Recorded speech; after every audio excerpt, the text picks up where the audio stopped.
پس شیطان، اینو تأکید کنیم، شیطان بر من و شما، بر انسان تسلط ندارد. اگه تسلط داشته باشه دیگه معنای این که خدا پیامبران رو بفرسته و بعد اونو مورد خطاب قرار بدهد دیگه این معنایی نداره. دیگه بحث اجبار هست. شیطان تو رو اجبار کرده به گناه کردن. خدا نخواسته تو رو اجبار کنه، اما شیطان میاد تو رو مجبور میکنه که آقا زنا کن، آقا نماز نخون، آقا مشروب خواری کن، برو بکش، برو به پدر مادرت بدی کن. خب شیطان این کارو نمیتونه بکنه. این دقت کنیم. اولین قضیه بسیار مهم در بحث شناخت گامهای شیطان اینه که بدونیم انسان قدرت و اراده داره. شیطان نمیتونه اونو وادار به گناه کند. شیطان تنها کاری میکنه وسوسه میکنه، تزیین میکند، گناه را در چشم ما زیبا جلوه میدهد. تا زمانی که ما برای خودمون توجیه نکنیم، یک توجیه زیبایی گناهی نمیکنیم. اگه غیبت کنیم میام یه توجیه و تعویلی قرار میدیم، زیباش میکنه شیطان برای ما. اختلاسی میشه به همین صورت. اگه میکشه طرف، میاد حکم شرعی براش قرار میده، تکفیرش میکنه، بعد اونو میکشه، مالشو بدین صورت میخوره. پس همیشه شیطان از این دروازه وارد میخوایم دید که از گامهای شیطان یکیش همین هاست. این اولین حقیقت هست. حقیقت دوم اینه که شیطان در تمام راههای زندگیمون نشسته. حدیث هست رسول الله صلی الله علیه و سلم فرمودن که شیطان بر تمام راههای ابن آدم، تمام راه زندگیش نشسته، بر تمام راهها نشسته.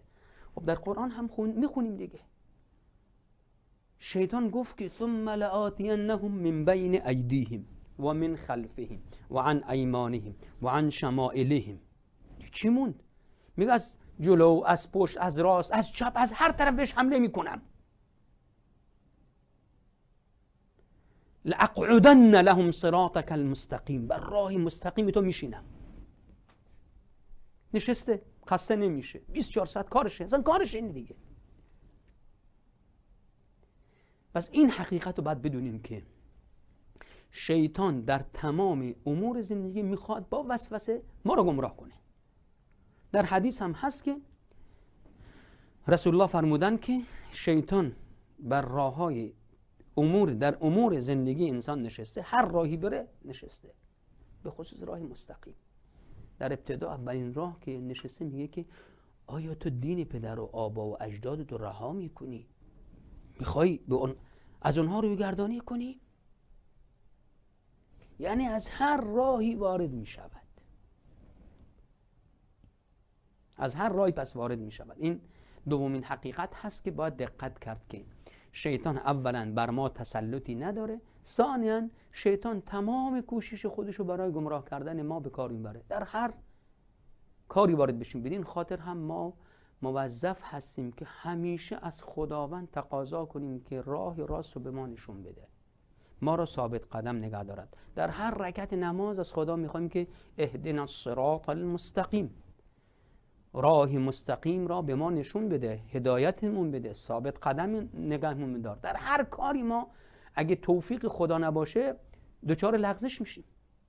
در هر لحظه از زندگیمون، در هر حرکتی، در هر سخن، در هر برخوردی با خودمون، با خدایمون، با فرزند، با همسر، با پدر مادر، با خویشاوندان، با مسلمان، غیر مسلمان، در هر چیزی ما نیازمند این هستیم که خدا ما رو توفیق بدهد. در موقع سختی ها، در موقع خوشی ها، در موقع خشم و غضب، در موقع شادی، در موقع تندرستی، در موقع بیماری، در موقع پولداری، بیپولی، سختی ها، در همه اینها اگه خدا توفیق ندهد، ما را به راه راست هدایت ندهد، شیطان ما را گمراه میکنه. در اونجا نشسته، میخواد در موقع خوشی ما را گمراه کنه، موقع سختی ما را گمراه کنه، مصیبتی وارد میشه میخواد ما را گمراه کنه، خوشی وارد میشه میخواد ما را گمراه کنه، تا آخرین لحظات زندگیمون. از اولین لحظه که انسان به دنیا میاد اون ضربه خودشو میزنه، تا آخرین لحظه هم ناامید نمیشه، تا آخرین لحظه هم ناامید نمیشه. حالا بیایم به گامهای کلی شیطان بپردازیم. گام هایی که خدا فرموده که ای مؤمنان از این گام ها پیروی نکنید که شما را گمراه میکنه. خب این گام ها درجات داره. شیطان همیشه سعی میکنه اولین ثمره‌ای که به دست بیاره یه لقمه بسیار بزرگی باشه، خودش رو راحت کنه. وقتی که اونو در اولین دام بزرگش انداخت دیگه خیالش راحت است. اولین هدف شیطان و گامی که برمی‌داره اینه که انسانو نسبت به خدا کافر کنه یا برای خدا شریک قرار بدهد. این اولین و مهمترین هدفشه. تمام سعی خودشو میکنه که انسان را به خدا کافر کند یا برای خدا شریک قرار بدهد. که مثل الشیطان اذ قال للانسان اکفر فلما کفر قال انی بریء منک انی اخاف الله رب العالمین. شیطان میخواد انسانو کافر کنه. کافر شو، خدایی نیست، طبیعت ما را آفریده، اصل انسان از میمون هست، فلان هست. سعی میکنه خب خدا کی اون آفریده؟ با این شک و شبهه هایی که وارد میکنه ملحدش کنه به هر نحوی. طبیعت ما را آفریده، ماده‌گراست. خب این اولین هدفش هست، برای خدا شریکی قرار بدهد. چون شیطان هم به خداوند که شریکی نداره.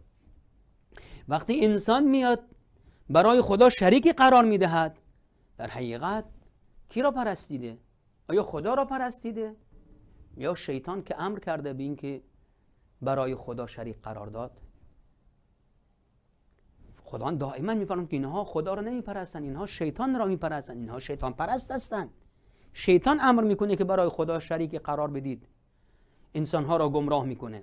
در حدیث اومده که خداوند در حدیث قدسی هست که خداوند فرمان که من بندگان را حنیف آفریدم. اصل فطرت انسان اینه که موحد باشه، یک تا پرست باشه، برای خدا شریک قرار ندهد. اما این شیطان میاد با وسوسه‌هایی که میندازه، با تزیین کارها، با این شبهه هایی که برای اینها درست میکنه، برای خدا شریک قرار میدن. در حدیث هم رسول الله صلی الله علیه و آله میفرمایند که